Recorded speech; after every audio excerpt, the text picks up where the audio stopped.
అర్థం ఏంటి చెప్పనా?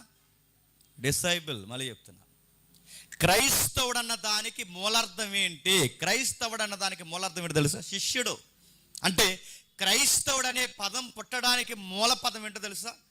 ముందు శిష్యుడు. శిష్యుడు ఏమవుతాడు? శిష్యుడు ఏం చేస్తాడు? గురువుని ఫాలో అవుతాడు. ఫాలో అయితే ఏం చేస్తాడు? గురువు యొక్క కమాండ్స్ ఆనర్ చేస్తాడు. గురువు గారు మొట్టమొదట ఏం చెప్పాడంటే వారికి ఆజ్ఞాపించాడట, సువార్త చెయ్యండి అని చెప్పాడట. ఇప్పుడు చెప్పండి, నువ్వు శిష్యుడువా అని ఎవరన్నా నిన్ను బైబిల్ ప్రకారం డిక్లేర్ చేయాలి అంటే స్పీకర్కే కాదు, గుర్తుపెట్టుకోండి, మీకు కూడా డిక్లరేషన్ ఫామ్ ఏంటో తెలుసా? గాస్పెల్ చెప్పాలి. నేను అడుగుతున్నాను, చెప్తున్నావా? సోది చెప్తావు అరుగుల మీద కూర్చుని, పార్కుల్లో కూర్చుని పనికి మేల మాట్లాడుతాను. అడుగుతున్నాను, నీ బ్రతుకు పెట్టుకుని ఆదివారం విన్న గాస్పల్ నువ్వు మండే టు సాటర్డే వరకు ఎక్కడైనా పంచావా? నీ ఎదురింటి ఎల్లమ్మతో ఏం మాట్లాడుతున్నావు? నీ పొరిగింటి పొల్లయ్యతో ఏం మాట్లాడుతున్నావు? నీ ఫ్రెండ్తో ఏం మాట్లాడుతున్నావు? గాస్పల్ అనేది నీ లైఫ్ స్టడీలో, నీ లైఫ్ యాటిట్యూడ్లో ఎదుటోళ్ళకి పంపిస్తున్నావా? స్పెండ్ చేస్తున్నావా? వారికి సువార్తను చెబుతున్నావా? సువార్త చెప్పనవాడు ఆయన ఫాలోవర్ కాదు. నువ్వు జస్ట్ ఫేస్బుక్ ఫాలోవర్ లాంటి వాడు మాత్రమే, నువ్వు ఇన్స్టా ఫాలోవర్ లాంటి వాడు మాత్రమే. అంటే కొంతమంది యాక్టర్ని ఇష్టపడినప్పుడు ఒక లైక్ ఇచ్చి ఒక ఫాలోయింగ్ ఎలా కొడతారో, దేవుళ్ళలో ఒక దేవుడిని ఈయన లైక్ చేసావంతే, జస్ట్ లైక్ చేసావంతే, ఈయన ఇష్టపడ్డావంతే. లేదు నేను ఇష్టపడడం కాదు, ఈయన నేను రియల్గానే ఫాలో అవుతున్నానంటే నీ బతుకుల్లో సువార్త ఉందా? నేను అడుగుతున్నాను, నీ పాట, నీ మాట, నీ నడక, ఈవెన్ నీ వాట్సాప్ స్టేటస్, ఇంకా నీ ఇన్స్టా స్టేటస్, ట్విట్టర్ వాడుతున్నావో, ఇంకేం వాడుతున్నావో, ఏ మీడియా వాడుతున్నావో, స్టడీస్లో ఉన్నావో, ఎంప్లాయీగా ఉన్నావో, సంసారంలో ఉన్నావో నాకు తెలియదు, కానీ ఎక్కడైనా నిన్ను కదిపితే నీ నోట ఆయన శిష్యుడిగా రావాల్సిన మాట సువార్త రావాలి. వస్తుందా? నేను అడుగుతున్నాను. ఏకులు జోకులు వేసుకుంటూ తిరుగుతాం మనం, టైం పాసులు చేసుకుంటూ తిరుగుతాం మనం. అడుగుతున్నాను, ఫంక్షన్కి వెళితే ఒక కార్యక్రమంలో కూర్చుంటే నువ్వేం మాట్లాడుతున్నావు? నీ తోటి ఉద్యోగస్తుల దగ్గర ఏం మాట్లాడుతున్నావు? డ్రెస్ కోడ్ మాట్లాడుతున్నావా? సెంట్ ఎంత పడుతుందని మాట్లాడుతున్నావా? నువ్వెక్కడున్నా నువ్వు యేసుక్రీస్తు వారిని వెంబడిస్తున్నానని చెప్పుకుంటే ఆయన వెంబడిస్తున్నవాడు చేయాల్సిన పని ఏంటి తెలుసా? ముచ్చట్లు పెట్టాలి. ఎవరి గురించి? నీ గురువు కోసం ఎదుటోళ్ళతో ముచ్చట పెట్టాలి. ఒక అమ్మాయిని ఒక అబ్బాయిని నువ్వు ఇష్టపడితే, నిజంగా వాళ్ళ నిజమైన లవ్ స్టోరీ అయితే, నువ్వు వద్దన్న పక్క వాళ్ళకి చెప్పవా? తను అలా ఉంటుంది, తను ఎలా ఉంటుంది, అతను అలా ఉంటాడు, ఇతను ఎలా ఉంటాడు, ఈ టైంలో ఎలా చేస్తాడు, ఆ టైంలో అలా మాట్లాడతాడు, ఈ టైంలో ఎలా ఉంటుందని ఇన్ని ముచ్చట్లు నీకు ఇష్టమైన వ్యక్తి కోసం నువ్వు చెప్తే, నువ్వు ఇష్టపడుతున్నానన్న దేవుని కొరకు ఏం చెబుతున్నావు? ఇందాక తమ్ముడు అన్నాడు, మీలాగే మా గేదె కూడా పాలు ఇవ్వలేదండి, ఆయన నమ్ముకున్న తర్వాత మా గేదె 2 లీటర్ల పాలు ఇచ్చిందని చెబుతున్నావా? పిల్లికి జ్వరం వచ్చిందని యేసుప్రభు నమ్ముకోమని చెబుతున్నావా? గ్యాస్ అయిపోయిందని పరిశుద్ధాత్ముడి పేరు చెప్తున్నావా? నేను అడుగుతున్నాను, ఏం చెప్తున్నావు? యేసుక్రీస్తు వారిని నమ్ముకోవడం అంటే ఏం చెప్తున్నావు? నీకు అర్థమైందా అని అడుగుతున్నాను. అసలు నువ్వు శిష్యుడువా? డౌట్ వస్తుంది. నువ్వు శిష్యురాలువా? డౌట్ వస్తుంది. నువ్వు జస్ట్ యేసుప్రభుని లైక్ చేసావా? ఇప్పుడు ఉందిగా ట్రెండ్లో, లైక్ మాత్రమే చేసావా? అందుకే చెప్తున్నాడు, శిష్యుడికి మొట్టమొదటి క్వాలిఫికేషన్ అంటే మొదటి అర్హత, వెళ్ళండి, నేను చెప్పిన ప్రాంతాలకు వెళ్ళండి, మీ ప్రాంతాలే కాదు ఇతర ప్రాంతాల్లో కూడా నిలబడండి. నశించిపోయే గొర్రెలు చాలా ఉన్నాయి, ఆ గొర్రెలకి సువార్త చెప్పండి. రోడ్డు మీద 4 ఏళ్ళు వేసుకుని వెళ్తున్నారంటే, రోడ్డు మీద 4 అల్లరి చేసుకుని వెళ్తారంటే, రోడ్డు మీద నిలబడి రకరకాల మనుషులు ఎకిలి చర్యలు చేస్తారంటే, రోడ్డు మీదే కాదు ఆ రోడ్డు మీదే మీ సెంటర్లోనే పనికిమాలిన మాటలు మాట్లాడుతున్నారంటే, ఆ 4 చూసినప్పుడు అవి నశించిపోయే గొర్రెలని నీ కళ్ళకు అనిపిస్తున్నాయా లేదా? ఆ ఎకిలి నవ్వులు నీకు కూడా నవ్వు వస్తుందా? శిష్యుడు ఎలా చూస్తాడు తెలుసా? వీళ్ళు ఎలా అయిపోయారేంట్రా, వీళ్ళని ఎలాగైనా సరే రక్షించాలనుకుంటాడు. ఎందుకంటే నువ్వు రక్షింపబడిన గొర్రె పిల్లవు గనక. వాళ్ళని చూస్తున్నప్పుడు, నీ ఈదులో 4 చెడిపోతున్నప్పుడు, లేదా నీ ఊర్లో 4 తాగుబోతులు అయిపోయినప్పుడు, వ్యభిచారులుగా మారిపోయినప్పుడు, దొంగలుగా మారిపోయినప్పుడు, దోచుకునేవారిగా మారిపోయినప్పుడు, వాళ్ళని చూస్తున్నప్పుడు నీ ఫీలింగ్ ఏంటి? ఈదులో చర్చ అయిన తర్వాత నువ్వు ఇంటికి వెళ్ళే లోపు రకరకాల మనుషులు కనబడతారు. వీళ్ళందరిని చూసినప్పుడు నీకు ఏం డిస్ప్లే వస్తుంది? బాగా తిరుగుతున్నారు వీళ్ళు, సండే మేమే తిరగలేకపోతున్నాం అనిపిస్తుందా నీకు? చెప్పు. రెస్టారెంట్ ఫుల్ అయిపోతే నీకు కూడా ఆ రెస్టారెంట్లోకి దూరాలనిపిస్తుందా? నీకు ఏమనిపిస్తుంది? నేను మళ్ళీ చెప్తున్నాను, అబ్బా అందరు దేవుళ్ళు వేరు, ఈ దేవుడు వేరు. ఈ దేవుడిని నమ్ముకోవాలి అంటే మళ్ళీ చెప్తున్నాను, నువ్వు కొన్నిటిని పూర్తిగా అవాయిడ్ చేయాలి. అవాయిడ్ చేయడమే కాదు, అసహించుకోవాలి. అసహించుకోవడమే కాదు, ఒక మాటలో చెప్పాలంటే సాక్రిఫైస్, త్యాగం చేయాలి. వాటిని ఇష్టపడకూడదు. అంటే ఒకప్పుడు నీకు అవి ఇష్టమై ఉండాలి, కానీ ఇప్పుడు అవి నీకు ఇష్టం కాదు. ఎందుకంటే నేను వెంబడిస్తున్నా నా ప్రభువుకి చెప్పండి, అవి ఇష్టం కాదని నీ ఇష్టం ఆయన ఇష్టం అవ్వాలి, ఆయన ఇష్టం అని చెప్పండి నీ ఇష్టం అయిపోవాలి. ఇది ఫస్ట్ పాయింట్. రెండోది ఇంకేం చెప్తున్నాడు? 16వ వచనంలో చూడండి, చాలా జాగ్రత్తగా వినండి. 16వ వచనంలో, ఇదిగో తోడేళ్ల మధ్యకు గొర్రెలను పంపునట్టు మిమ్మల్ని పంపుచున్నాను గనుక పాముల వలె వివేకంగా ఉండండి, పామురాల వలె నిష్కపటులై ఉండండి. అంటే సొసైటీ ఎలాంటిదంటే తోడేళ్ళ సొసైటీ. తోడేళ్ళు ఉన్నాయంటే సమాజంలో తోడేళ్ళు ఉన్నాయి, మృగాలు ఉన్నాయి. ప్రమాదకరమైన, భయంకరమైన, చీల్చేసి చెండాడేసే మన జీవితాన్ని నిలువెల్లా నవ్వులు పాలు చేసేసే తోడేళ్ళు ఉన్నాయి. తోడేళ్ళు అంటే తోడేళ్ళు కాదు, ఆ రోజున్న టెర్మినాలజీని ప్రభు ఉపయోగించుకుని బాగా వినాలి. ఆ రోజున్న మొదటి శతాబ్దపు తోడేళ్ల దండయాత్రను ఉపయోగించుకుని ఏదో రూపకలంకారంగా చెప్తున్నాడు. ఏం చెప్తున్నాడు? వెళ్ళండి, సువార్త చెప్పండి. సువార్త చెప్పమన్నాను కదా అని ప్రతి దిక్కున నిలబడి చెప్పే ప్రయత్నం చేస్తున్నప్పుడు జాగ్రత్త. ఆ చెప్పేటప్పుడు మీకు కాస్తంత మెలకు లేకపోతే తోడేళ్ళు మిమ్మల్ని సీరేస్తాయి, మిమ్మల్ని ఇరికిస్తాయి, అవసరమైతే మిమ్మల్ని చంపే ప్రయత్నం చేస్తే. ఏంటి ఆ తోడేళ్ళు అంటే? 17వ వచనంలో డెఫినేషన్ ఇస్తున్నాడు, మనుషులను గూర్చి జాగ్రత్త పడండి. ఇప్పుడు చెప్పండి, తోడేళ్ళు అంటే ఎవరు? చెప్పండి. తోడేళ్ళు అంటే ఎవరు? మనుషులే. మనుషులంటే ఎవరు? తోడేళ్ళే. ఇప్పుడు ఈ తోడేళ్ళ జాతి మధ్యకి, అంటే ఈ ప్రమాదకరమైన తోడేళ్ళ మధ్యకి గొర్రెల్లా పోతున్నది ఎవరు? చెప్పాలి, మనమే. ఇప్పుడు చెప్పండి, తోడేళ్ళ మధ్య మీరు సింహాలను అనలేదు. చెప్పండి, తోడేళ్ళ మధ్య, మళ్ళీ చెప్తున్నాను, మీరు భయంకరమైన దాడి చేసే జీవులను అనలేదు. మనం ఎవరు చెప్పండి? గొర్రెలం. సింహం ఎప్పుడు ఆయనే. గుర్తుపెట్టుకోండి, యోధా గోత్రపు సింహం తరపున అడ్వర్టైజ్మెంట్ ఇచ్చేవారిగా మనం వెళ్ళాం. వెళ్ళిన తర్వాత ఏం జరుగుతుందంటే తోడేళ్ళు. ఆ తోడేళ్ళు ఏం చేస్తాయి? కిందికి చెప్తున్నాడు చూడండి, వీరిని అన్యజనులకు ఏం చెప్తాడట? వీరు మహాసభలకు అప్పగిస్తారట, సమాజ మందిరంలో మిమ్మల్ని కొరడాలతో కొడతారట, అవసరమైతే మిమ్మల్ని చంపేస్తారట. శిష్యుడికి జరిగేది ఏంటంటే, ఒకటి సువార్త చెప్పాలి. ఈ సువార్త చెప్తున్నప్పుడు ఏం జరుగుతుందంటే, మీ విల్లి, మీ వాకిలి, మీ పొలము, మీ సంతానము ఇవి అభివృద్ధి పొందుతాయని చెప్పట్లేదట, మరి ప్రమాదం జరుగుద్దని చెప్పాడట. ఇప్పుడు చెప్పండి, యేసు ప్రభు వారిని వెంబడిస్తే ఏమొస్తుంది అంటే, మళ్ళీ చెప్తాను, యేసు ప్రభు వారిని వెంబడిస్తే ఏమొస్తుందంటే డేంజర్ జోన్లోకి వెళ్ళిపోతాం. డేంజర్గా అంటే భయంకరమైన, ప్రమాదకరమైన పరిస్థితుల్లోకి పోతాం. ఈ నమ్ముకున్న తర్వాత నీ కడుపులో మధ్య కూడా కదలలేదంటే సంథింగ్ రాంగ్. మరి చెప్తున్నాను, నువ్వు ఈ నమ్ముకున్న తర్వాత నీకు ఏం అవ్వట్లేదు, నీకు ఎదిరింటోలు ఏమట్లేదు, పక్కింటోలు ఏమట్లేదు, అన్యులతో నీకు ఇబ్బంది రావట్లేదు, ఎవరితో నీకు ఇబ్బంది రావట్లేదంటే గుర్తుపెట్టుకో, రాజీ పడిపోయి బతుకుతున్నావు. నీకు అందరూ ఊరు వాడ చుట్టాలు అయిపోతున్నారు, అందరు నీకు ఊరు వాడ, అందరు నీకు స్నేహితులు అయిపోతున్నారు. అంటే నీ నమ్మకాల్లో కూడా వాళ్ళ నమ్మకాలు కలిపేస్తున్నావు, సార్వత్రిక అంటున్నావు, అదంటున్నావు, ఇదంటున్నావు. అంటే లాజికల్గా నువ్వు అయిపోయావు తెలుసా? రాజీ పడిపోయావు. యేసుక్రీస్తు వారిని వెంబడిస్తే ఏం జరుగుద్ది? ఏం జరుగుతుందో చెప్పనా? ఆయన అన్నాడు, నన్ను వెంబడించిన వారు ఎవరైతే ఉన్నారో వాళ్ళకి అతిపెద్ద ప్రమాదం ఏంటంటే డేంజర్ ఉంది.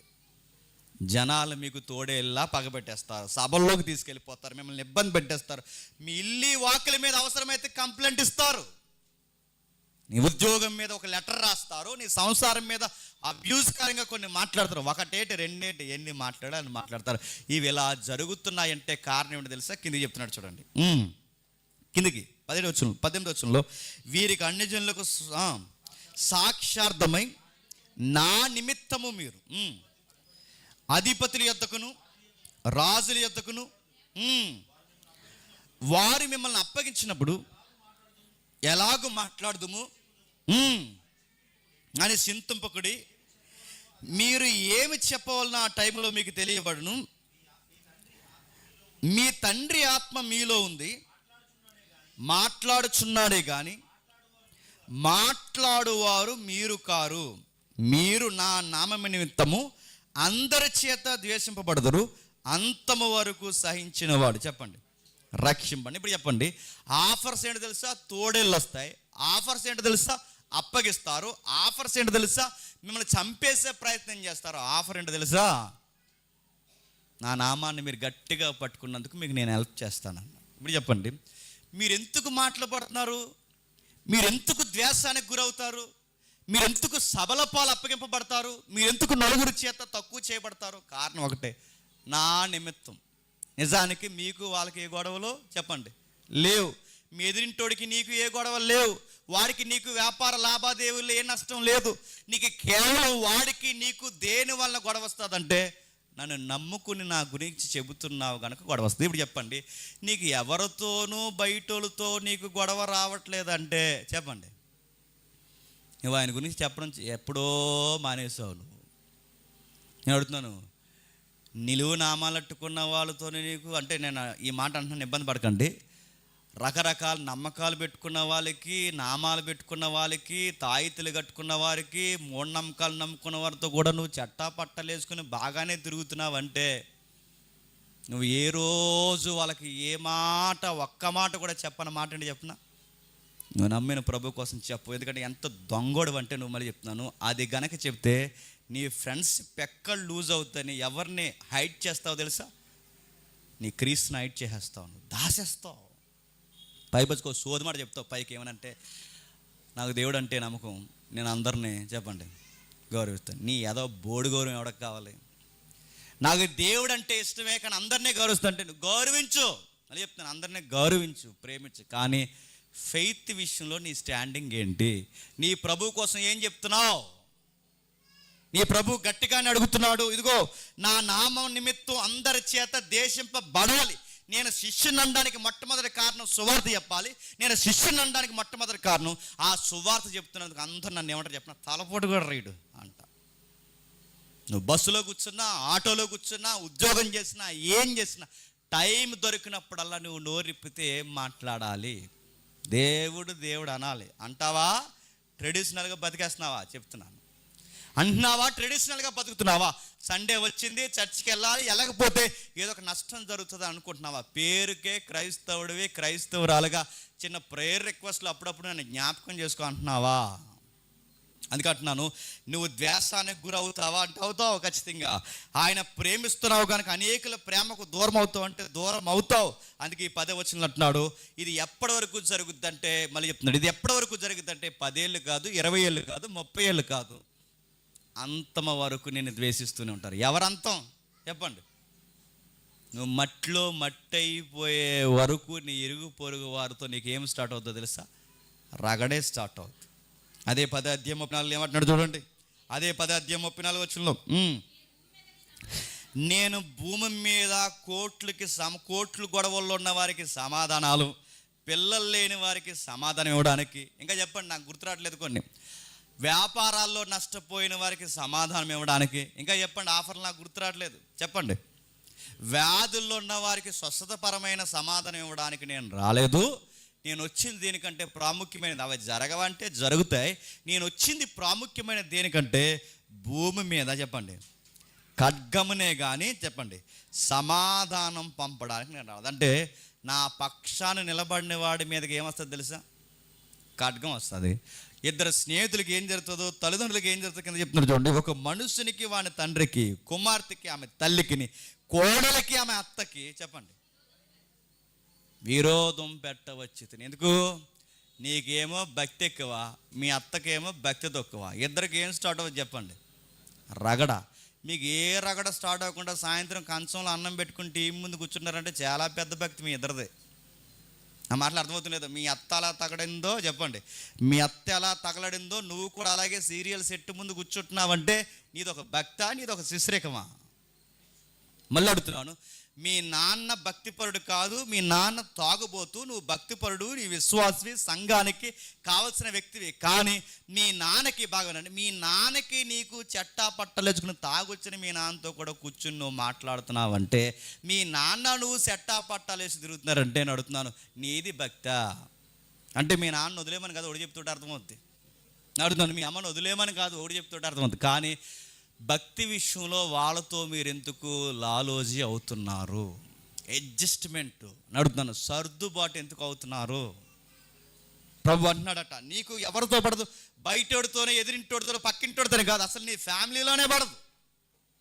నువ్వు శిష్యుడు అయితే క్వాలిటీ బ్రైట్గా చెప్తున్నావు, నువ్వు శిష్యుడు అయితే సువార్త చెప్తావు, నువ్వు శిష్యుడు అయితే ద్వేషిస్తారు, నువ్వు శిష్యుడు అయితే నీ కుటుంబంలో కూడా భక్తిహీనులు ఉంటారు. ఉండరా? మన కుటుంబంలో అందరూ ప్రవర్తనైనా మన ఇంట్లో ఎవరున్నారు చెప్పండి? మన అత్త ప్రవర్తనయా చెప్తున్నాను, మన మామ ప్రవర్తనయా మన ఇంట్లో పెడుతున్నారు. మనకున్నంత భక్తి వాళ్ళకి లేకపోతే వాళ్ళతో మనకి ఏం స్టార్ట్ అవుతుంది చెప్పండి? వార్ స్టార్ట్ అవుద్ది, ఇబ్బంది అవుద్ది. వాళ్ళు మనతో పసుకరు. ప్రేయర్ అంటే ఇబ్బంది అవుద్ది, బైబిల్ అంటే ఇబ్బంది అవుద్ది. వాళ్ళకి మనకు కుదరదు, ఎందుకంటే మన ఆలోచనలు వేరు, వాళ్ళ ఆలోచనలు వేరు. చివరికి ఏమో చెప్పిన గొడవలు అయిపోతాయి. యేసుక్రీస్తు వారిని వెంబడిస్తే తల్లికి కూతురికి గొడవ అవుద్ది. యేసుక్రీస్తు వారిని వెంబడిస్తే భక్తి ఉన్న కూతురికి, భక్తి లేని తల్లికి ఇబ్బంది అవుద్ది. యేసుక్రీస్తు వారిని వెంబడిస్తే భక్తి కలిగిన తండ్రికి, భక్తి లేని కొడుక్కి ఇబ్బంది అవుద్ది. నేను పేరు చెప్పట్లేదు, చెప్పొద్దన్నాడు ఆయన. నిన్న ఒక కర్ణాటక సినిమా యాక్టర్ కలిశాడు నిన్న వచ్చి నాకు. ఆయన వచ్చి లంచ్లో కూర్చునేంత వరకు ఆయన యాక్టర్ అన్న సంగతి నాకు తెలియదు. పెద్ద పెద్ద హీరోయిన్లతోనే యాక్ట్ చేశాడు. ఎందుకు? ఒక 1-2 నెలల నుంచి వాళ్ళు డేట్స్ అడుగుతున్నారు. ఎవరా అని చెప్పి నాకు డేట్లు ఖాళీ లేవని చెప్పినందుకు చివరికి దుబాయ్ నుంచి ఫ్లైట్ వేసుకుని ఆ ఫ్లైట్ మీద దిగి మా ఇంటికి వచ్చి తీరా నేను చూస్తూ ఇదే హాలీవుడ్ హీరోలో ఉన్నాడు అనుకున్నాను. నేను అనుకున్నదే నిజమైంది. ఆయన నిజంగానే హీరో. ఒకప్పుడు పేరు చెప్పొద్దన్నారు, టైం వచ్చినప్పుడు ఎప్పుడైనా టెస్ట్ మనీ చెప్పిద్దాంలేండి, ఎందుకంటే ఆయన కొన్ని ఇబ్బందులు బట్టి చెప్పొద్దన్నారు. ఆయన వచ్చారు, డేట్స్ అడుగుతున్నారు. వాళ్ళతో పాటు కొంతమంది సహోదరులు వచ్చారు, డేట్స్ అడుగుతున్నారు. ఆ తర్వాత చెప్పారు, ఏమని చెప్పారు చెప్పినా, నేను దేవుళ్ళలోకి వచ్చిన తర్వాత పూర్తిగా సినిమా ఇండస్ట్రీని వదిలేసాను. నేను దేవుళ్ళలోకి వచ్చిన తర్వాత పూర్తిగా వీటన్నింటిని పక్కన పెట్టేశాను. మాట్లాడితే భోజనం ముందు దేవుడు, భోజనం చేసిన తర్వాత దేవుడు, కారు ఎక్కే ముందు దేవుడు, కారు దిగుతున్నప్పుడు దేవుడు. ఒక యాక్టరు, సినిమా యాక్టరు, చాలా ఫిట్గా ఉన్నాడు. ఫిట్నెస్ కూడా చాలా అట్రాక్షన్గా ఉన్న ఫిట్నెస్ అయింది. మాట్లాడితే దేవుడు దేవుడు దేవుడు దేవుడు దేవుడు దేవుడు. చివరికి నేను అడిగాను, ఆయనకి నాకంత పిల్లలు ఉన్నారు, నాగలాగే కుర్రగా కనబడుతున్నారు, కానీ ఆయనకున్న ఫిట్నెస్ని బట్టి వయసు కనబడట్లేదు. 50 సంవత్సరాలు ఆయనకి, అంటే కుర్రగానే ఉన్నాడు. మీకు అంతగా తాహలాడితే బ్రేక్ తర్వాత రండి, ఫోటో చూపిస్తా, లైవ్లో వద్దు. వీలైతే ఎప్పుడైనా మన సెమినార్ పిలుద్దాం, టెస్ట్ మనీ చెప్పిద్దాం. సరే, ఏదైతే వచ్చాడో నాకంత కొడుకున్నాడు, కూతుర్లు ఉన్నారు. నేను అడిగాను, నాకు డౌట్ వచ్చింది. ఎందుకంటే ఫాస్ట్ కల్చరు, కోట్ల రూపాయల కల్చర్లో బతుకుతున్నారు. వాళ్ళ కార్లే చాలా రేంజ్, అంటే వాళ్ళు ఆడీలు, బెంజులు, పెద్ద పెద్ద కార్లు అవన్నీ. అలాంటి కార్లు వాళ్ళ కొడుకులు కూతురు తిరుగుతున్నా డౌట్ వచ్చి అడిగాను, మీ అబ్బాయి భక్తిగానే ఉంటాడని అడిగాను. అప్పుడు అన్నాడు, మొఖం ఎలా దించి ఒకసారి నా వైపు చూసి, బ్రదర్ నీకు విషయం చెప్పాలి, కేవలం వాడి భక్తిగా లేనందుకు, కేవలం వాడు నేను నమ్మిన దేవుడిని నమ్మలేనందుకు, కేవలం నేను నమ్ముతున్న దేవుని నాకంత ఎఫెక్ట్గా వాడు నమ్మలేనందుకు ఈరోజు ఆయన లండన్ పంపించేశాను. వాడికి కావాల్సిన డబ్బంతా ఇచ్చేసాను, నువ్వు చదువుకోరా. మళ్ళీ నీకు నాకు కూర్చొని ఆత్మీయంగా మనం మాట్లాడుకోవాలంటే యేసు ప్రభువును సొంత రక్షకుడిగా అంగీకరించేంత వరకు ఈ తండ్రి ప్రేమను నువ్వు చూడలేవరని చెప్పి ఎంత సీరియస్ డెసిషన్ తీసుకున్నాడు. ఆశ్చర్యం వేసింది నాకు. అడుగుతున్నాను, ఇంత ఎదుగొచ్చిన కొడుకుని, ఇంత చదువుకుంటున్న కొడుకుని ఏ విషయంలో ఆ కొడుక్కి తండ్రికి గొడవ అవుతుంది చెప్పండి? భక్తి గుండ్రా, మీడియా మానేరా, భక్తి గుండ్రా, సోషల్ అలవాట్లు మానేరా, భక్తి గుండ్రా, దురలవాట్లు మానేరా, భక్తి గుండ్రా. నేను నమ్మిన యేసు ప్రభు కోసం నేను వదిలొచ్చానంటే ఆయన ఎంత అద్భుతమైన దేవుడు ఒక్కసారి తెలుసుకోరా. నువ్వు ప్రతిసారి భక్తి విషయంలో నాకు వ్యతిరేకమైన పనులు చేస్తున్నావురా, నా ప్రభుని ఎక్కిరించే పనులు చేస్తున్నావు, నీకు నాకు కుదరదురా, నువ్వు దూరంగా ఉంటారని లండన్ పంపించేశాడు చదువుకోవడానికి. లండన్ జాయిన్ చేసి డైరెక్ట్ ఇక్కడికి వచ్చారు. నేను అడుగుతున్నాను, ఒక తండ్రి పూర్తిగా దేవుడి మీద అనుకుంటే, అడుగుతున్నాను, ఒక సినిమా ఫీల్డ్లోంచి వచ్చిన ఒక తండ్రి పూర్తిగా దేవుడి మీద అనుకుంటే కొడుకుకి తండ్రికి ఏ విషయంలో గొడవ వచ్చింది చెప్పండి? డబ్బుల విషయంలో గొడవ వచ్చిందా? బంగారం విషయంలో గొడవ వచ్చిందా? ఆస్తుల విషయాల్లో గొడవలు వచ్చినాయా? దేని విషయంలో? వాళ్ళకి లైఫ్ బాగుంది, వాళ్ళకి కోట్ల రూపాయల ఆస్తులు ఉన్నాయి, దుబాయ్లో సెటిల్ అయిపోయిన ప్లేసెస్ ఉన్నాయి, అరబ్బులతో వాళ్ళకి చక్కటి సంబంధాలు ఉన్నాయి, ఎంత లగ్జరీ లైఫ్ ఉన్నప్పుడు అంతా బాగున్న ఈ తండ్రి కొడుకులకి ఎంత గొడవ వచ్చిందంటే చెప్పండి? అగ్గేయడానికి వచ్చిన ఆయన వల్ల వచ్చింది చెప్పండి? ఎవరైనా ప్రభు అయిన యేసుక్రీస్తు వారు. ఆయనకి శిష్యుడు అవుతే ఏమవుద్ది? కొంతమందితో మనకి తగలడిపోద్ది. మళ్ళీ చెప్తున్నాను, చాలామంది నాకు సలహా ఇస్తున్నారు. ఏ విషయంలో కొన్ని సలహాలు తీసుకుంటాను, కానీ ఆయన పక్షాన నిలబడి ఫైట్ చేస్తున్నప్పుడు ఎవరు సలహాలు ఇచ్చినా నాకు తీసుకోవాలనిపించదు. ఏం సలహా ఇస్తున్నారంటే, యేసుక్రీస్తు వారి దైవత్వం కోసం మళ్ళీ మీరు యుద్ధం చేస్తున్నారు, ఈ టైంలో మనం సైట్ అది కొనాలనుకుంటున్నాం, ఈ టైంలో మళ్ళీ ఇవన్నీ గొడవలన్నీ మనకు అవసరమని చెప్పి గొడవలు పెట్టుకుంటే మళ్ళీ దీని ఎఫెక్ట్ మన ప్రాజెక్ట్ మీద పడుతుంది, ఈ టైంలో మనకెందుకు? ఆయన డివినిటీ కోసం మనం ఎంత బోధించినా ఈ జనాలకు అర్థం కాదు, ఆయన పుడితే ఏంటి పుట్టకపోతే ఏంటి అన్ని రకరకాల ప్రశ్నలు అడుగుతుంటే ఈ విషయంలో నీకు ఎందుకని అడిగితే నేను అన్నాను, నీకెందుకేంటి, నాకు కాకపోతే ఇంకెవడకి? అవసరమైతే ఆయన కోసం ప్రాజెక్ట్ ఫెయిల్యూర్ అయిపోతా, అవసరమైతే ఆయన కోసం ఆస్తులు నష్టపోతా, అవసరమైతే ఆయన వెంబడిస్తున్నందుకు, ఆయన పక్షాన్ని నిలబడి ఆయన దైవత్వాన్ని తగ్గిస్తున్నందుకు వాళ్ళు నా మీదకి ఎగిరితే తునప్రాయంగా ఎంచుకోవడానికి నా ప్రాణాన్ని కూడా బలిపీఠం మీద ఎక్కించడానికి సిద్ధమైపోతాను. అడుగుతున్నాను, ఆయన గౌరవాన్ని తగ్గిపోతుంటే నా గౌరవం ఎక్కడో పోతుందని నేను నిలబడకుండా నేను నోటి మీద వేలేసి కూర్చుంటే అడుగుతున్నాను, ఆయన దైవత్వాన్ని తెలిసిన మనమే మాట్లాడకపోతే ఇంకెవరు మాట్లాడతారు? అందుకు అడుగుతున్నాను, ఈయన అర్థమైతే ఈయన గూర్చి ఎలాంటి నిర్ణయాలు? శిష్యుడు అంటే కేవలం నమ్ముకుని వెళ్ళిపోవడం కాదు, త్యాగం.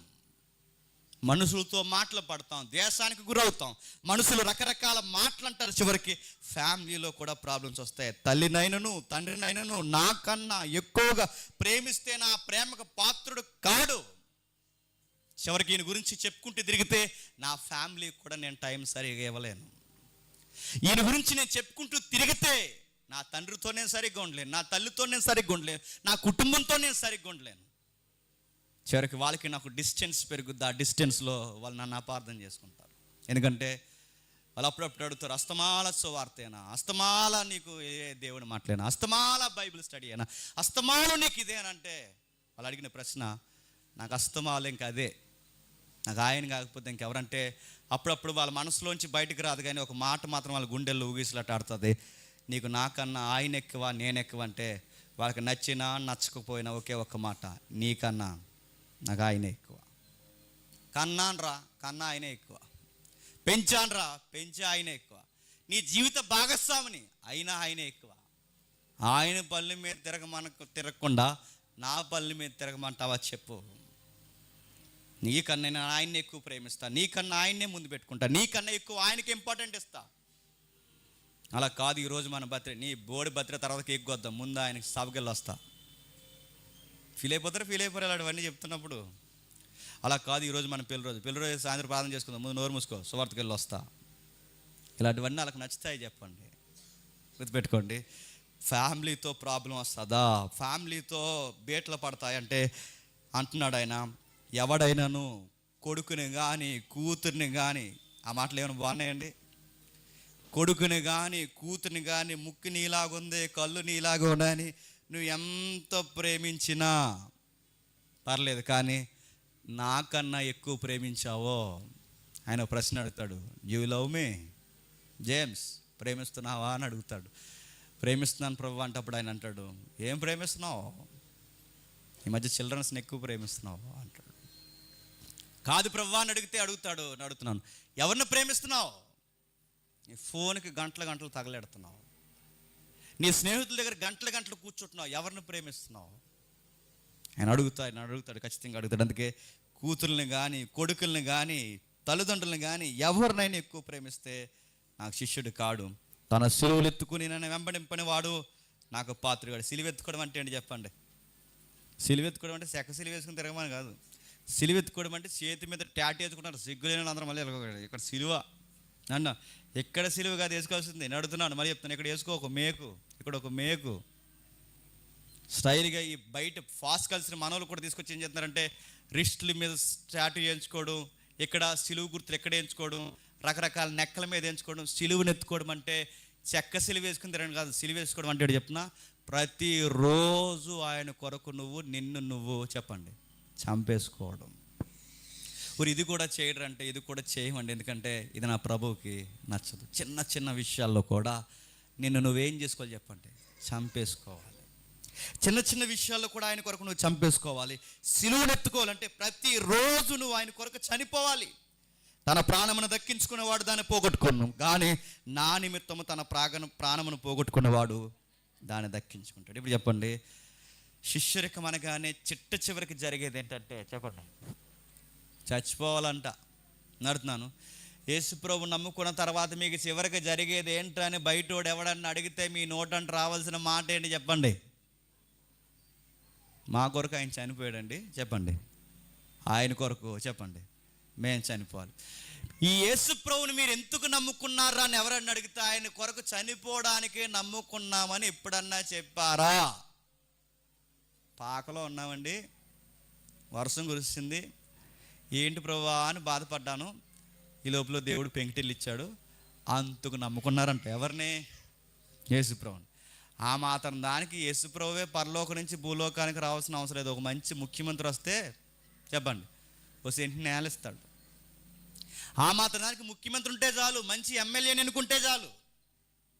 యేసుప్రభుని ఎందుకు నమ్ముకున్నారంటే మీ దగ్గర రావాల్సిన మాట, ఏదో ఒక రోజు ఆయన గురించి చెబుతూ ఈ సమాజానికి వ్యతిరేకమైపోయి చివరికి నా స్నేహితులకి, నా ఇంటి వారికి కూడా దుర్మార్గుడిగా నేను తయారైపోయి ప్రేమ లేనివాడిగా, కఠినుడిగా, వీడికి సువార్త పిచ్చి, దేవుడి పిచ్చని ఒక నింద నా మీద ఎంచుకుని చివరికి నేను సాధించేది ఏంటంటే ఈ భూమి మీద నా అవసరతలు కూడా తీరకుండా ఒకరోజు ఆయన కొరకు చచ్చిపోతా. అందుకే నన్ను ఫాలో అవ్వమన్నాడు. ఫాలో మీ అని నన్ను అన్నప్పుడు, ఆయన నన్ను వెంబడించండి అన్నప్పుడు నేను ఇన్ని నిర్ణయాలు తీసుకుని ఆయన వెంబడించడానికే నాగిటి మీద చెయ్యేసా అన్నాడు. ఎంత బాగా మాట్లాడుతున్నాడు చూడండి. ఇంకా మీకు బాగా అర్థం కావాలంటే 16వ అధ్యాయం రండి ఒకసారి, త్వరగా ముగిద్దాం. మత్తయి సువార్త 16వ అధ్యాయం, ఇదే మత్తయి సువార్త 16వ అధ్యాయం 13వ వచనం.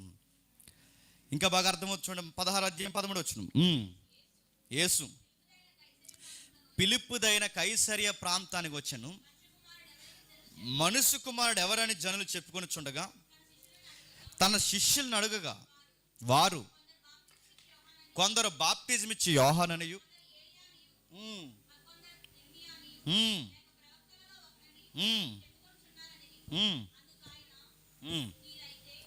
మీరైతే, ఈ సందర్భం మీకు తెలుసు, టాక్ ఆఫ్ ది టౌన్ అంటే అడిగాడు ఆయన.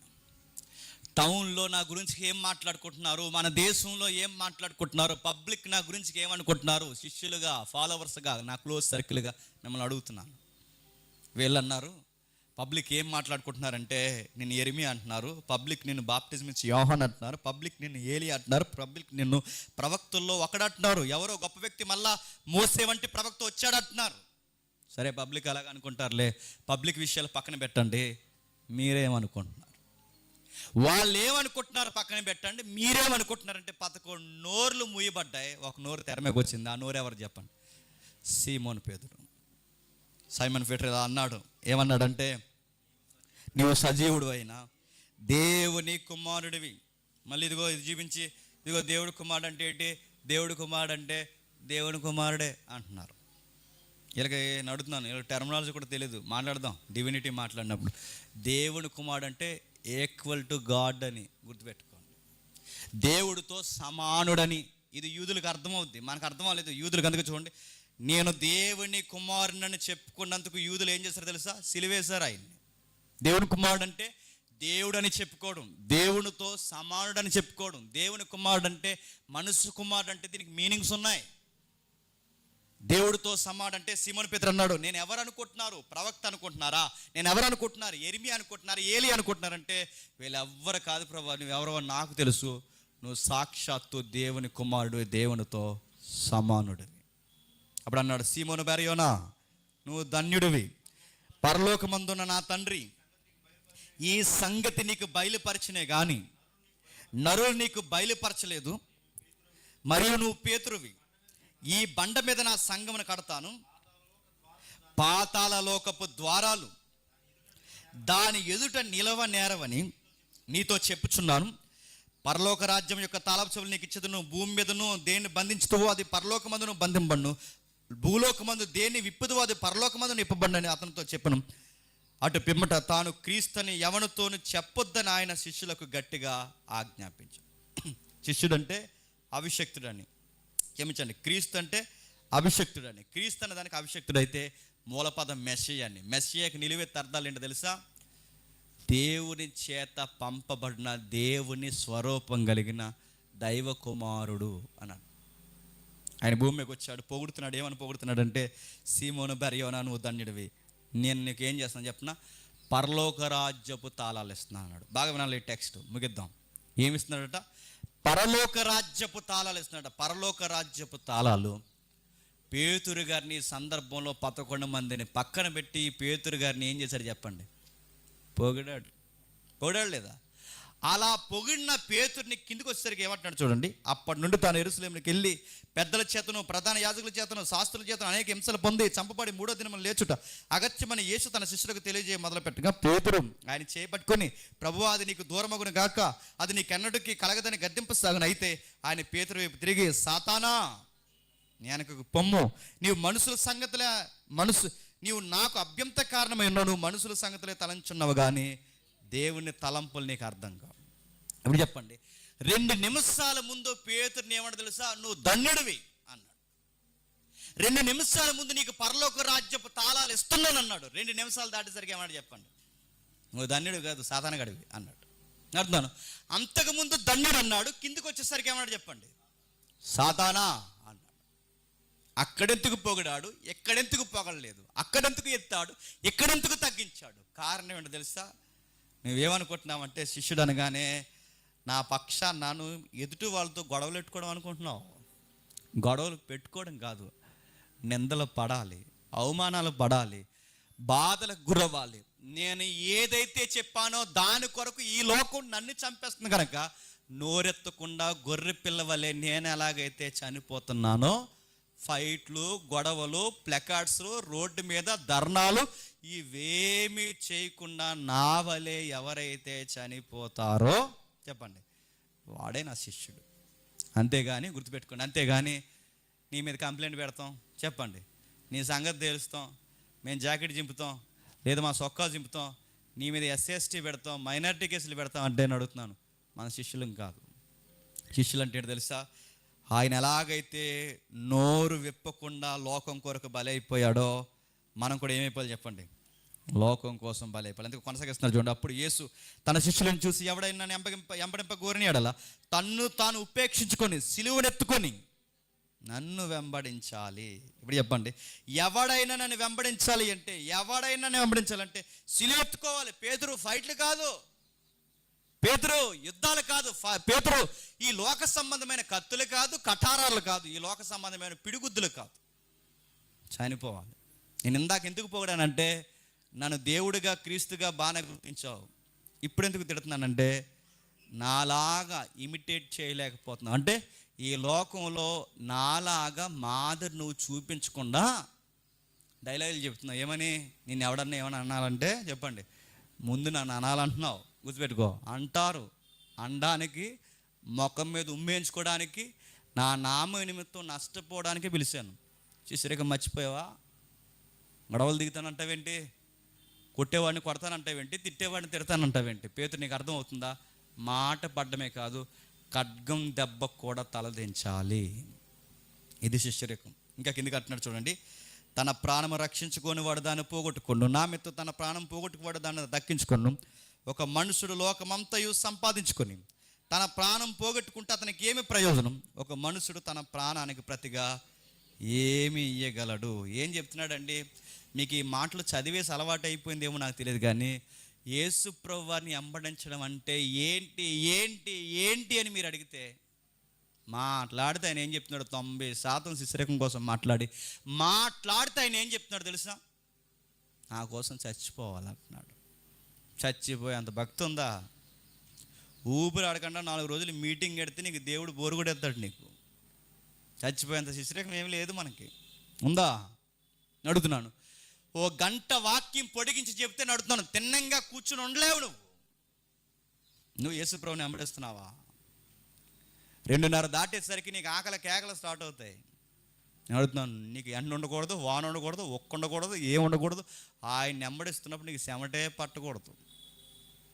చర్చిలు కూడా ఎలా తయారయ్యాయి అంటే, సొక్కవ నలగకూడదు, చీర నలగకూడదు, కోటింగ్ పోకూడదు, లిఫ్ట్కి తరగకూడదు. చెప్పండి, వేసుకున్న తెల్ల సొక్కో ఏమాత్రం చిందరవంద రావకూడదు. స్టైల్గా కళ్యాణ మండపానికి వెళ్ళినట్టు వెళ్ళి వచ్చేస్తే అది బ్యూటిఫుల్ చర్చ్ కాదా? ఈ చర్చ్ కాదు, సంత. మరీ చెప్తున్నాను, చర్చ్ అంటే చెప్పిన ఏవేవో ఆలోచనతో ఇక్కడికి వస్తావు, అన్నిటిని సిలువ ఎక్కిస్తావు, చంపేస్తావు, వెళ్ళే ముందు ఒక మాట ఇచ్చి వెళ్ళిపోతావు. ప్రభువా, వారమంతా ఎలాగో తిరిగాను, ఈ వారం వచ్చి నాకు అర్థమైంది, నేను నీకు శిష్యుడిగా మారిపోయాను, ఇక మరలా నా కొరకు నేను జీవించను, నీ కొరకు నేను జీవిస్తాను. నా ఉద్యోగమైనా, నా వ్యాపారమైనా, నా సంసారమైనా, నా జీవితం ఏదైనా, చివరికి నా ట్రావెల్ లైఫ్ అయినా, ఏదైనా ప్రభువా, నేను నీకోసమే పరితపించిపోతూ బతుకుతా. అదే శిష్యరికం. అదే అడుగుతున్నాడు వాళ్ళని. ఎంతగా మేము ఉండాలి ప్రభు అంటే, నువ్వు లోకమంతా తిరిగి, అన్ని దేశాలు తిరిగి, లోకమంతా సంపాదించుకుని, మంచి పేరు సంపాదించుకుని, డబ్బులు బాగా పోగేసుకుని, మంచి ఇల్లులు కట్టుకుని చచ్చిపోతే దానివల్ల లాభం లేదు.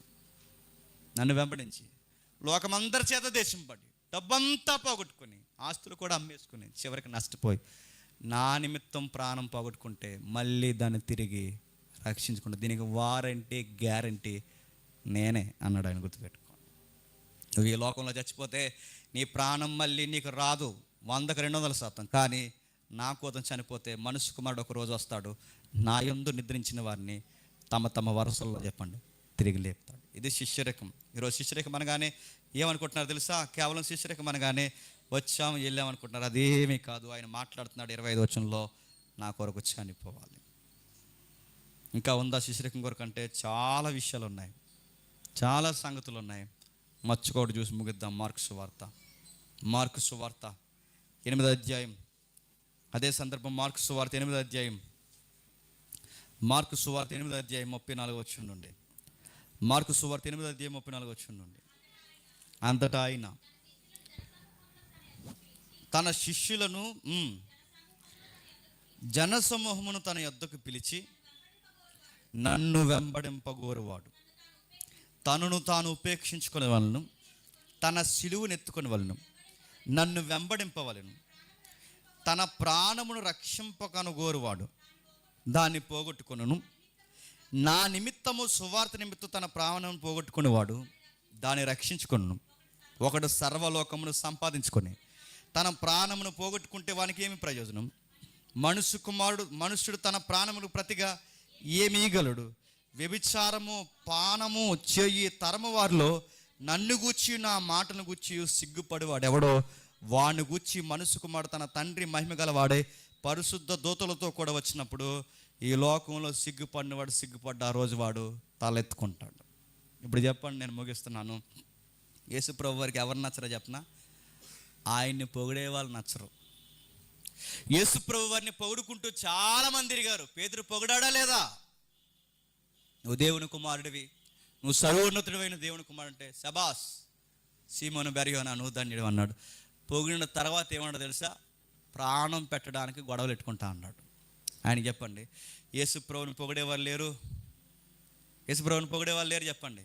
అడుగుతున్నాను, సర్వేపల్లి రాధాకృష్ణ గారు యేసు ప్రభువుని పొగిడాడా లేదా? ఆయనకి శిష్యుడు అయిపోతాడా? గాంధీ గారు యేసు ప్రభు వారిని పొగిడాడా లేదా? ఆయనకి శిష్యుడు అయిపోతాడా? అంబేద్కర్ గారు యేసు ప్రభు వారికి కితాబు ఇచ్చాడా లేదా? ఆయనకు శిష్యుడు అయిపోతాడా? నేను అడుగుతున్నాను. మేధావులు స్వామి వివేకానందే యేసు ప్రభు వారిని పొగిడాడా లేదా? నేను అడుగుతున్నాను. రామకృష్ణ పరమహంస యేసు ప్రభువుని పొగిడాడా లేదా? ఇప్పుడున్న కొంతమంది హైందవ భావాలు యేసు ప్రభువుని పొగిడినంత మాత్రాన ఆయనకి శిష్యులు అయిపోరు. గ్రీసు దేశస్తులు కూడా వచ్చి పొగిడారు యేసుక్రీస్తు వారిని. అప్పుడు ఆయన ఏమన్నా తెలుసా? నన్ను పొగిడే వాళ్ళు కాదు నాకు కావాల్సింది. ఆ టెక్స్ట్లో వచ్చేవారని చెప్తాను. నన్ను పొగిడేవాళ్ళు కాదు, గ్రీసు దేశపు జ్ఞానులు వచ్చి నన్ను పొగిడేవారు కాదు, నాకు కావాల్సింది నా నిమిత్తము చెప్పండి ప్రాణం పెట్టేవాడు కావాలి. ఇప్పుడు చెప్పండి, ఈయన గొప్ప దేవుడు అని పొగుడుతున్నావో, లేకపోతే నీ అవసరాల కొరకు ఈయన వెనకాల తిరిగి ప్రార్థన చేస్తున్నావో, ఏం చేస్తున్నావో నాకైతే తెలియదు. కానీ శిష్యుడు అంటే ఏంటో నీకు అర్థమైందా? ప్రాణం పెట్టాలి, మాటలు పడాలి, దేశానికి గురవ్వాలి. నీకు అనిపిస్తుంది ఇప్పుడు నా ఫ్రెండ్స్తో నేను సువార్త మాట్లాడితే ఏమనుకుంటారో ముందే చెప్పేశాడు, అయినా నువ్వు చెప్పాలి. నా ఆఫీసులో సువార్త చెప్తే ఏమనుకుంటారో, నన్ను తక్కువ చేస్తారని ముందే చెప్పేశాడు, నువ్వు చెప్పాలి. బస్సులో కూర్చున్నప్పుడు ఎవడైనా నీతో ముచ్చట్లు పెడితే చెబితే ఏమనుకుంటారో అనుకోకు, ఆ ముచ్చట్లో ప్రభువుని కలిపి నువ్వు ముచ్చటించాలి. ఏమవుతుందో ముందే చెప్పాడు. ఏమవుతుంది? నిన్నేమి భలే చెప్పారండి మంచోళ్ళని నేను ఏమనరు. ఏమంటారు చెప్పండి? తిడతారు. ఈ గోల ప్రతి దిక్కుని ఎక్కువైపోయింది అంటారు. సువార్త చెప్తున్నందుకు నేను తక్కువ చేస్తారు. మీరు కొన్ని వీడియోస్ చూస్తున్నారు, లేదా పెద్ద అయిన ట్రైన్లో ఫారెన్లో సువార్త చెప్తుంటే లాగొక ఆడది కొడితే ఆయన చెవంతా రక్తం వచ్చింది, కొట్టిన ఆమె. తర్వాత మరొక వీడియో వచ్చింది, మరలో ఒక ఆయన్ని గట్టు కొట్టారు, ఆ గట్టు కొడితే ఆయన చెవంట పళ్ళంట రక్తం వచ్చింది. అప్పుడు ఆయన ఏం చేశాడు? ఎవరైతే కొట్టారో ఆయన తల మీద చెయ్యేసి, దేవా ఈ కుమారుడు తెలియక చేశాడు, ఈయన క్షమించు, ఈయన రక్షణలోకి చేసుకొని ఎప్పుడైతే ప్రార్థన చేస్తున్నాడో ఆ కొట్టినోడు ఏడ్చాడు, ఇలాంటి మంచోడు నేను కొట్టాను అన్నప్పుడు అప్పుడు చెప్పాడు, జీసస్ని నమ్ముకో అని, ఆయన నీ కొరకు చనిపోయాడు తెలుసుకో అని చెప్పాడు. ఆ సువార్త ఆ వ్యక్తులను పట్టుకుంది. ఇప్పుడు చెప్పండి, నువ్వు ట్రైన్లో జర్నీ చేసిన పర్పస్ ఏముండాలి చెప్పనా? గాస్పల్ చెప్పాలి. నువ్వు ఫ్లైట్లో వెళ్ళినా దేనికోసం వెళ్ళాలి చెప్పనా? గాస్పల్ చెప్పాలి. నువ్వు ఎక్కడున్నా ఏ స్టాండింగ్లో నువ్వేం చెప్పాలి చెప్పనా? గాస్పల్ చెప్పాలి. ఆ చెప్పినప్పుడు ఏం జరుగుతుంది చెప్పనా? ద్వేషిస్తారు, కొడతారు, పళ్ళు రాలగొడతారు, కేసులు పెడతారు, అన్యాయంగా వెళ్ళి ట్రైన్లోంచి దింపేస్తారు, బస్సులోంచి దింపేస్తారు. కానీ గుర్తుపెట్టుకో, వినేవారికి నువ్వు చెప్పాలి. ఆ చెప్పేటప్పుడు జాగ్రత్త, తోడేళ్ళు ఉన్నాయి జాగ్రత్త, వివేకంగా ఉండండి, పాముల వలె వివేకంగా ఉండండి. నేరం ఆరోపింపడినప్పుడు వీళ్ళది ఏ తప్పు లేదని పామురాల్లాగా చెప్పండి, పరిశుద్ధంగా నిందలేని వారు ఉండండి. ఈ తెలివిగా ఎవరైతే చేస్తారో వాళ్ళే ఆయన ఫాలోవర్స్. ఈ ఫాలోవర్స్ ఇన్స్టాగ్రామ్ ఫాలోవర్స్ కాదు వీళ్ళు, ఈ ఫాలోవర్స్ ఫేస్బుక్ ఫాలోవర్స్ కాదు, యూట్యూబ్ ఫాలోవర్స్ కాదు. ఈ ఫాలోవర్స్ ఎవరు చెప్పినా ప్రాణం పెట్టే ఫాలోవర్స్. అలా ఉన్నావు లేదో సబ్స్క్రైబ్ కొట్టావు ఆయనకి, అలా ఉన్నావు లేదో చెక్ చేసుకో. ఆ స్టాండింగ్ ఉంటేనే అక్కడ నువ్వు నోటీసులకు వస్తావు. వచ్చేవారం మిగిలింది నేర్చుకుందాం. వీలైతే దీన్ని ఒక నోట్స్గా రాయండి. దీని అన్నిటిని కొన్ని పుస్తకాలు తయారు చేస్తున్నాం. అవసరమైతే మన మినిస్ట్రీ తరపున ఒక మంచి ప్రింట్ అంటే ఒక పుస్తకాలు తయారు చేసి మన సొసైటీలో రిలీజ్ చేద్దాం. రైటర్స్ మీరేని మీ పేరు ముందస్తుగా నేనే వేస్తాను. పుస్తకం రండి. ఆల్రెడీ పరిశుద్ధాత్మని శీర్షిక చెల్లి ప్రసన్న ఎంత బాగా రాసిందో, అద్దరగొట్టింది నోట్స్. ఆ నోట్స్ నా దగ్గర ఉంది. ప్రస్తుతానికి జాగ్రఫీ జరుగుతుంది, అది కూడా చక్కగా రాస్తుంది ఆ సిస్టరు. ఇంకా రాసే వాళ్ళు ఎవరైనా ఉంటే ఈ డిసేబుల్స్ కొరకు రాయండి. ఇది కూడా ఒక మంచి లెసన్గా మనం తయారు చేద్దాం. ఒక 4-5 వారాలు ఉంటుంది. మంచిగా రాస్తే ఆ నోట్స్ని దేవుడు మీకు మహిమార్థంగా దీవెనకరంగా వాడును గాక. ఆమె అలానే కళ్ళు మూసుకోండి. మోకాలు వేయగలిగిన వారు మోకాలు వేయండి, మోకాలు లేని వారు లేచి నిలబడండి. ప్రతి ఒక్కరూ ప్రభురాత్రి సంస్కరణలు ఏకీవించండి. దేవా, నువ్వు కోరుకున్న విలువలతో నేను శిష్యుడిగా ఉండలేకపోయాను ప్రభువా అని చెప్పబడిన వాక్యాన్ని జ్ఞాపకం చేసుకోండి. అలానే ఏకీవించండి, ఎవరు కదిలిపోవద్దు.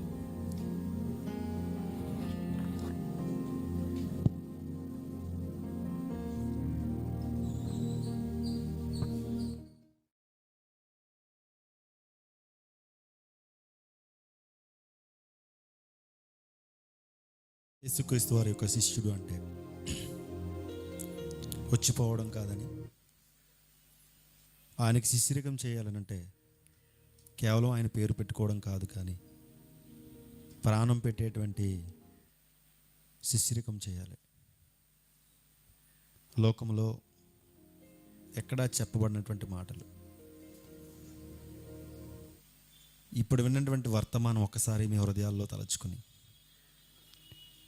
మీ దగ్గరికి వస్తున్నటువంటి ఆయన శరీరము రక్తము దాన్ని నువ్వు తీసుకుంటున్నావు కదా, జరిగిస్తున్నావు కదా, అది నిజమైన శిష్యుడికి ఉండేటువంటి ఒక ఆలోచన.